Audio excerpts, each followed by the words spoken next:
একদিন ভোরবেলা একটি ক্ষুধার্ত কাক খাবারের খোঁজে গ্রামের উপর দিয়ে উড়ছিল। অনেকক্ষণ ঘোরাঘুরি করার পর সে একটি মাংসের দোকানের সামনে এসে বসল। দোকানদার তখন অন্য কাজে ব্যস্ত ছিল। সুযোগ বুঝে কাক দ্রুত নিচে নেমে একটি বড় মাংসের টুকরো মুখে তুলে নিল এবং উড়ে গিয়ে পাশের বড় একটি গাছের ডালে বসল। মাংসের টুকরো পেয়ে কাক খুব আনন্দিত হল। সে ভাবতে লাগল, বাহ, আজ তো দারুণ খাবার জুটেছে। এবার কোথাও নিশ্চিন্তে বসে এটা খাবো। ঠিক তখনই একটি ধূর্ত শেয়াল সেই পথ দিয়ে যাচ্ছিল। হঠাৎ তার চোখ পড়ল কাকের মুখের মাংসের দিকে। অনেকক্ষণ ধরে কিছু না খেয়ে থাকার কারণে শেয়ালের খুব ক্ষুধা লেগেছিল। মাংস দেখে তার জিভে জল চলে এলো। সে মনে মনে ভাবল, এই কাক বেটার কাছ থেকে মাংসের টুকরোটা নিতে হবে, কিন্তু জোর করে তো আর নেওয়া যাবে না। কিছু একটা বুদ্ধি বের করতে হবে।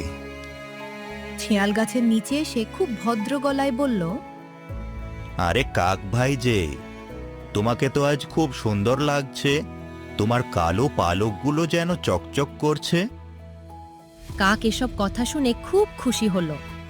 সে গর্বে বুক ফুলিয়ে বসে রইল, তবে মুখ খুলল না, কারণ সে জানত মুখ খুললেই মাংস পড়ে যাবে।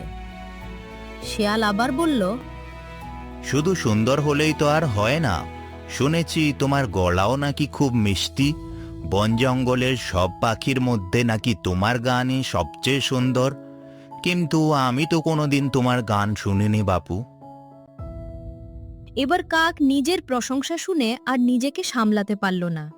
সে ভাবল, আমার গান শুনে যদি সত্যি সবাই মুগ্ধ হয়, তাহলে আজকে এই শেয়ালকেও শোনানো যাক। এইবার কাক মুখ খুলে জোরে জোরে ডাকতে লাগলো। আর যেই সে মুখ খুলল, অমনি মাংসের টুকরো নিচে পড়ে গেল। শেয়াল তাড়াতাড়ি মাংস মুখে তুলে নিল।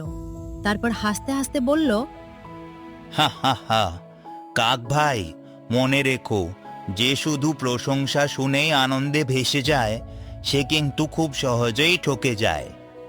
এই কথা বলে শেয়াল মাংস নিয়ে চলে গেল। কাক নিজের ভুল বুঝতে পারল। সে খুব লজ্জা পেল এবং মনে মনে প্রতিজ্ঞা করল যে আর কখনো মিথ্যা প্রশংসায় ভুলবে না।